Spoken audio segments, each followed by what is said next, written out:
Here you've got a range of keys. There are white and black keys as well. And these are called pitches in music. So we can start off with a really low sounding pitch, and we can go all the way up to a really high sounding pitch. So pitches are just high and low sounds.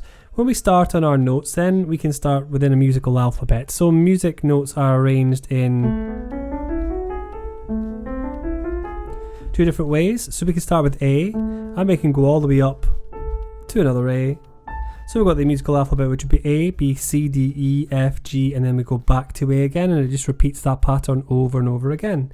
Now the pattern of using these notes can change depending on what key you're in, but we'll come to that later on. So the next step is to have a look at the in-between notes that we have here between the white notes and the black notes, and the small steps we have. Every distance is a different sound. So this distance sounds very different to this distance, but here we've got A and B, and the way we describe these in-between notes, as we say, we'd call them semitones or half steps, as they say in America. So we're going to start on A, and then we're going to raise the pitch slightly, and we call that sharpening the pitch. So in other words, this is going to be A, and this note will be A sharp, so it's the sharpened version of this note. And then the other way around, we go to A and then B. And then the opposite way around is true, but this time we're going to do something called flattening the pitch. So we're going to be going down in pitch by 1 half step or 1 semitone, and that will then flatten that note.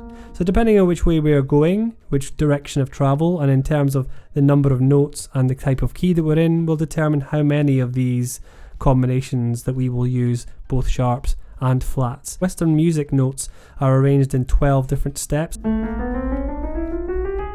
So 12 different semitones, or we call that chromatic. So they've got 12 chromatic notes in the Western scale. Every single country in the world has got its own different tuning. So every single country will have a different number of notes in their own particular scale, and a different relationship between the notes that they use in that scale. So getting back then to the next steps then. So once we've got our sharps and our flats, we can figure out what kind of key we want to write in. So in other words, major or minor. So the relationship with major and minor is really to do with whatever home note you have. So in this case, A would be our home note.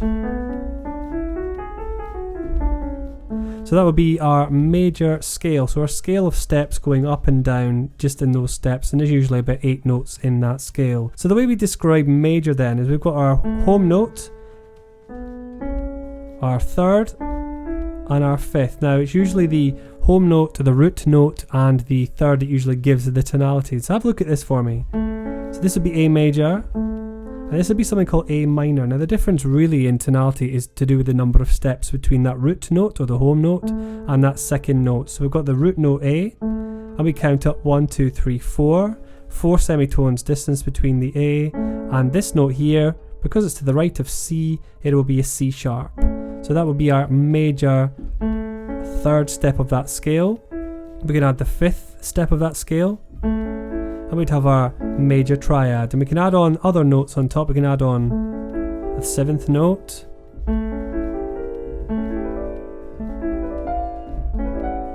and we can go on and we can do all sorts of clusters of chords to build on that as well. Now then the opposite of that then is true. So this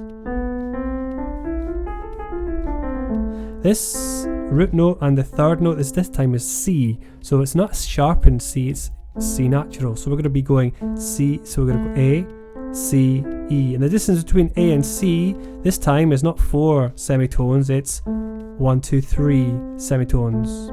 We can add in our fifth, and we got our minor, A minor triad. So this pattern is usually the same depending on what steps. No matter which note you start on, the truth is always the same in terms of the number of semitones between the root note or the home note and its third in that particular scale will always determine whether it's a major or a minor, and then you build on your other aspects on top of that as well. It is important knowing when you're dealing with instruments, if when you play a note, for example, if it sounds the same as another instrument, there will be instruments of the orchestra and also around the world that will have different tunings and different pitch relative to the note that you'll be playing. For example, in the Western orchestra, when you play an A on a keyboard, it will sound very different to an A that's played on a clarinet, because when you play an A on the clarinet, it will sound one whole tone lower. So in other words, then they then have to transpose up to what would be a B, and it would sound like an A in our music as well. So that's where you get those exciting things too. So you've got your notes, your major and minor triads, and that is particularly wonderful when it comes to the actual keyboard instrument. Let's go over to how you would then read notation in a matter of seconds. If you would like to know more about music generally, music making, music opportunities, then please select the video on the screen for one that interests you, and please click subscribe as well as the bell notification to be notified when we upload our next videos. Thanks for watching this one, and we'll see you in the next one.